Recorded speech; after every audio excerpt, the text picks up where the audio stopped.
الرحيم.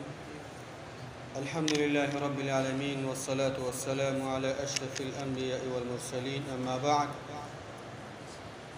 وعن أبي هريرة رضي الله عنه عن النبي صلى الله عليه وسلم قال: لما خلق الله آدم عليه الصلاة والسلام قال: اذهب فسلم على أولئك نفر من الملائكة جلوس فاستمع ما يحيونك، أو كما قال عليه الصلاة والسلام.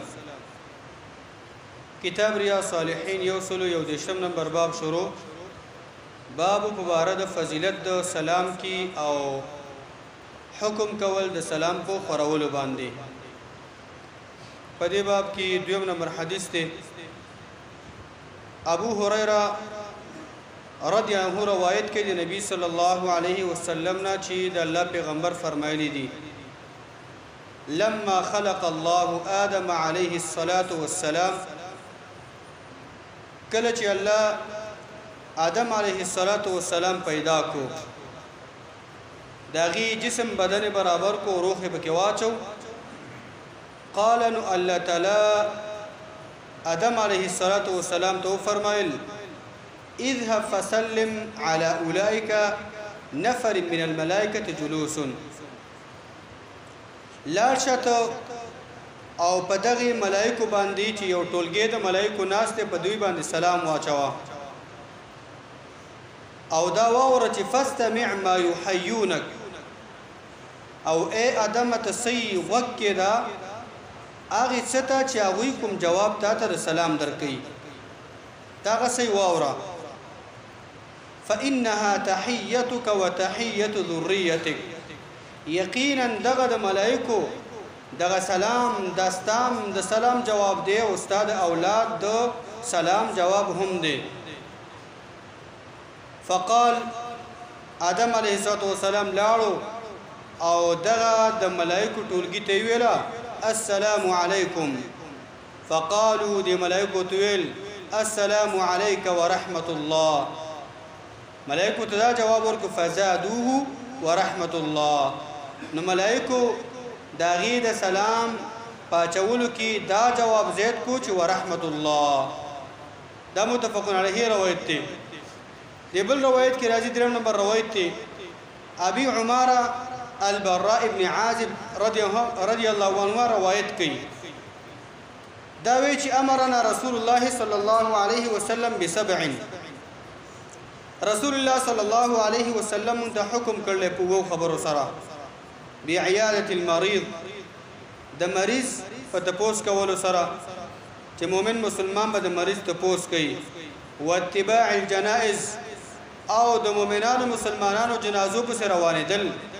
وتشمیت العاطس، او د پرنجي والا ته جواب ورکول، چې کله څوک پرنجي وکي الحمدلله به وي، بل مؤمن مسلمان باندې داغي حق د چې رحمک الله ورته وي، بیرته باغه جواب کوي: يهديكم الله ويصلح بالكم. وتشميت العاطس، پرنجي کون کی ته جواب ورکول. ونصر الضعيف، او د کمزوري مدد کول، تویني چې کمزوري باندې ظلم کیږي، دا په دي نور مسلمانانو باندې حق د چې کمزوري مدد وکړي. وعون المظلوم، او د مظلوم مدد کول. مظلوم تویني چې یاره یو کس باندې ظلم کیږي، تبه داغي مدد کړي، ظالم لاس بنسي. وافشاء السلام، او دا دی خبر باندې نبی صلی الله علیه وسلم ته حکم کړل چې خورول د سلام دی، سلام عام کی. و ابرار المقسم، او دا شانته قسم کون کی سره کومک کول، داغه په قسم پورا کول سره. یو کس ته قسم وکي او دا قسم تا پورې تړاو ساتي، او ستا په لاس کې چې هغه سره دا قسم پوره کی. یو مسلمان ور قسم کړل نو ته به دا کومک کې چې هغه سره به د قسم پوره کول کې کومک کې، کاغه په ناروا قسم کړو په ناروا به سره کومک نه کې، یا تا ته وی چې مطلب تا نه ناروا غواړي، زما د قسم وی چې ته ماته پیسې راکې زما به چر سخلم، دا به سر نه کې، زما د قسم وی چې ستا د کور خبره ماته وکدا به سر نه کې.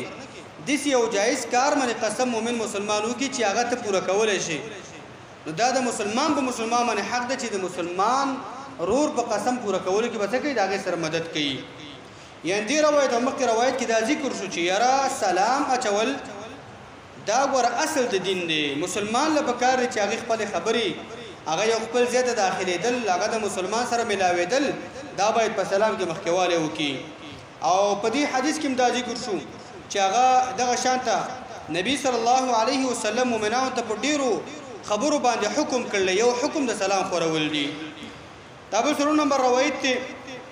هغه هم ابي هريره روایت کوي چې رسول الله صلی الله علیه وسلم فرمایلی دی لا تدخلوا الجنة حتى تؤمنوا. اے مؤمنانو تاسو به جنت ته داخل نشئ تر هغې پورې چې تاسو کې ایمان را نشي. تاسو څه ایمان را نه وړئ. ولا تؤمنوا حتى تحابوا. تاسو به مؤمنان جوړ نشئ تر دې پورې چې خپل منځونو کې یو بل سره محبت ونه کوي. اولا ادلکم علی شیء اذا تفعلتموه تحاببتم. اے صحابه کرامو آیا تاسو ته داسې یو شیز باندې خبر در نه کم چې کله تاسو دغه کار او دغه شیز وکئ نو ستاسو به خپل منځونو کې محبت پیدا شي. څه دی هغه؟ افشوا السلام بینکم. تاسو په خپل منځونو کې سلام عام کئ. تاسو په خپل منځونو کې سلامونه دا عام کئ. لاره باندې روانې چا سره ملاویږي سلام واچوه. کور ته داخلېږي سلام واچوه. کور نه راوځي سلام واچوه. جومات ته راغلې سلام واچوه. جومات نه وځي سلام واچوه. یعنې سلام عام کئ. نو دې حدیث کې هم دا فایده ده چې حکم دی په سلام خورولو سره. او ځکه چې په دې سلام خورولو سره د مؤمنانو په منځ کې امن او امان د محبت فضا دا ورسره عام کیږي. او دا حدیث دلیل دی په دې خبره باندې چې محبت مؤمنانو سره محبت خپلوانو سره محبت دغه شان د معاشره کې د نورو مؤمنانو مسلمانانو سره محبت کول دا دلیل دی د کمال د ایمان. یعنی څوک چا سره محبت کوي نور مؤمنانو سره محبت کوي نفرت نه کوي کینه نه کوي ته پوښتې د سړي ایمان دا څه دا پوره دی کامل دی. ځینې سړی معاشره کې داسې وي هغه ځان له ژوند خوښوي نور چا سره محبت نه کوي چا سره نه لګېږي خپلوان یې هم خپوي چم ګاونډ کې هم خلک خپوي. یعنې دا د ایمان کمزوري ده. دا سړی د په هغه څه باندې کار وکړي چې په هغې باندې ایمان پوره کېږي. نو سړی ایمان دغه شان ته په دې روایت کې دا خبره ذکر شوه یعنې جنت ته چې څوک داخلېږي مؤمن به داخلېږي او د ایمان دپاره سبب دا محبت دی او د محبت پیدا کېدل دپاره سبب دا سلام اچول په خپل منځونو کې. الله دې په دې خبرو مو تاسو هم توفیق راکړي. وصلی الله علی نبینا محمد.